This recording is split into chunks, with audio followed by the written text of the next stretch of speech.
Hello, welcome to my YouTube channel. My name is Tura, and I'm here to talk about autoimmune, living with a chronic disease. Well, I was diagnosed 3-4 years ago, but I was having signs and symptoms before, which I will share with you in this as we converse and on, because you might be presenting those symptoms, or a loved one, or someone you know, and you probably don't even know where to go, where to start. You're checking for typhoid, malaria, cancer, and you're just not getting a positive anywhere. It could be autoimmune, you never know. Let's converse. Otherwise, I'm happy to be here, and I'm glad to finally share my story. I'm in a much better place. I'm seated, I'm talking. A few months ago, I was unable to do such. I was in ICU, in and out of hospitals, in and out of bed. I had a bedside nurse. I was literally very dependent on people around me. It's draining, very draining emotionally, very draining financially. It's draining in all kind of ways, like all kind of ways. It's not only affecting you, it's affecting your loved ones, especially family. It's affecting your friends, all your relationships. It's a terrible thing, but once you accept, and first of all, once you know, because knowledge is the first step. Once you know, then you read more about it, about your condition, and then you come to terms with it. You accept it, and you learn how to live with it. You learn how to live purposely. You have to contribute to the community. You have to contribute to your family. You have to be part of the environment in a positive way. You must make an impact. Whatever situation you're going through, you must make an impact. So that really pushes me to wake up every morning and say, okay, today what am I going to do? Because when you're living with a chronic condition,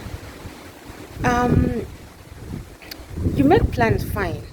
Annual plans, in the next 5 years I want to do this, in the next 10 years I want to be here. Yes, we all dream. But what has worked for me is I live day by day. If I wake up and I have energy and I'm not going through pain, I smile, I say my prayer, I get up very happily, I make my breakfast, and now I eat what I crave. We'll talk about the diets. I've been on several diets. I know what has worked and not worked for me, and what I've learned is everybody communicates. The body will tell you what it wants and what it doesn't want. And if you keep forcing what it doesn't want, you'll keep throwing up, you'll keep having a running stomach. It will always clear it out. So we'll have a conversation. Well, I'm here. You can ask anything. You can DM me. I'm on Instagram, Tura. Facebook, not so much, but I have a page there. We can interact. I'm here to answer any question that you have. I'll be talking to doctors because when you have an autoimmune condition, then you're dealing with so many doctors. Right? You have a pulmonologist because your heart is in check. You have to have a doctor of the lungs. So you have an internist, the doctor of the blood. You have to keep doing your blood work and checking the cells are what, the red blood cells, blah, blah, blah, blah. So you need a rheumatologist. There's a guy who knows the autoimmune thing. You just need everyone. And you need support. You need support. But everything comes from you. So if you're managing it in a positive way, then you encourage the people around you.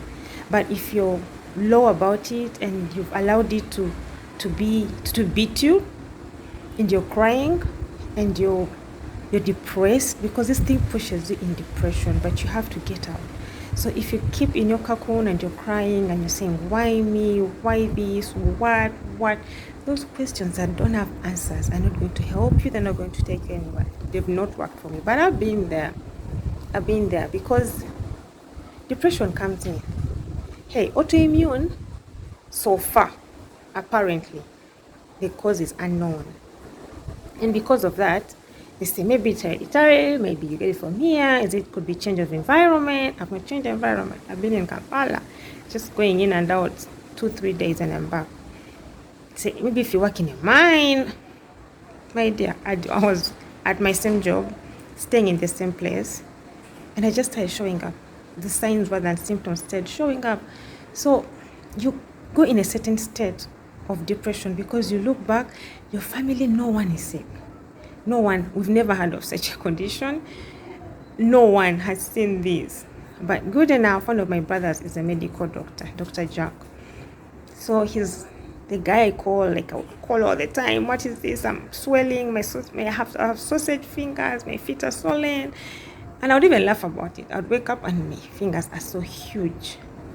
And they're actually painful. But I'd laugh about it and call him and be like, this morning I have sausage fingers. And then he would advise, hey, do this, what, if you're going to sleep, raise your feet, do this. And one working to me, go to hospital, go see this doctor, do this test, like that. But even then, he also didn't first push me to that because we didn't expect it to be that. It's one of the tests that are done last. Yeah? Because I remember I went to UMC. UMC is Victoria Hospital. Yeah, former cardiac, or it's opposite cardiac or something. I saw Dr. Lukoma, and then I told him, I was actually swelling, like I was swollen. My feet were swollen. I have tiny legs. I had huge legs. My face was much bigger than this. I want to show you pics. You're going to laugh. I had sausage fingers. So he's like, maybe it's the liver. Let's do the test. I did all the tests. I remember some tests I had to go back after 2 days. I went and picked my results and everything was negative. And then he said the water tablets that would help with the swelling, but that is it's not treating the cause, right? We're just treating a symptom. And that happens to so many people. So you swell, you go to a pharmacy, buy water tablets, take them, or is that called diuretics, pee the whole night, the morning you're fine. So you think you are managing it. No, you are not, baby. You need to do all the tests. So my journey was long. Been to SARS, we did tests. I went to Ebenezer, I did tests. We're just not getting it. And why we're not getting it is because doctors, I think autoimmune conditions are rare. Yes, and I wasn't presenting because lupus is also, I think, the most common autoimmune condition. There's also arthritis. I wasn't presenting that. I didn't have any joint pains, and I didn't have a butterfly rash, that is for the lupus. I was just having some dizzy spells and headaches that would come on and off, and I'm like, maybe it's work. I need to slow down, or maybe I need a vacation. I took time off. My sight was getting so blurry. I got these specs. I got some kind of relief. And maybe it's the computer. Everyone was like, Office before you sit all day long, you're on computer, when you're off your computer, you're on your phone, you spend the whole night on Netflix, those things. You need to slow down. What? I said, okay. I have my girls. I'll be chilling instead. Anyway, in and out, until I met someone. No, until my brother who is a doctor, said, but you know what? There's something called autoimmune. He said, I'm not waiting for you certain tests. You go to Lancet and do them. Let's wait for the result. Is it Anna? He's like, they call Anna test. So he was working under Mulago. Then he was working with Mulago. So he wrote them for me, like a prescription, kind of like a test order sheet. I went to Lancet, paid a lot of money. I remember I reached, and when I asked the lady when she was costing it was 1 point something, and I said, whoa, wait a minute. I said, I'm going to do just 2 tests, and she said yes. She said these samples are taken to South Africa, blah blah blah, and then you'll get your results after 7 to 10 days, something of the sort. I called my brother. He said yes, we don't do those tests here, they're expensive. He actually, I remember, he sent me money, Bambi. That's another story. My family has been great. I paid, waited for the results. Guess what? Positive. Oh, yes. Well, like, no, let's seek second opinion here. What is this? I said, reading about it. Of course, I went to Google. Uncle Google showed me I am going to die tomorrow. Like, I was sure the next day I am going. I didn't sleep. I went to Nairobi. Saw a rheumatologist. Dr. Raymond, very hot guy. Did the tests. positive. Went to Aga Khan, Nairobi, did the test, positive. Now I accepted. I said, okay, tell me about this condition.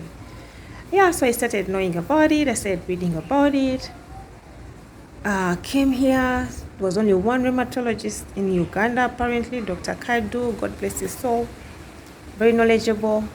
It's not about money with him. He actually, I remember I didn't pay him for like the first so many visits. I used to find him in Mulago, though. You have to look for him. But he's such a great guy.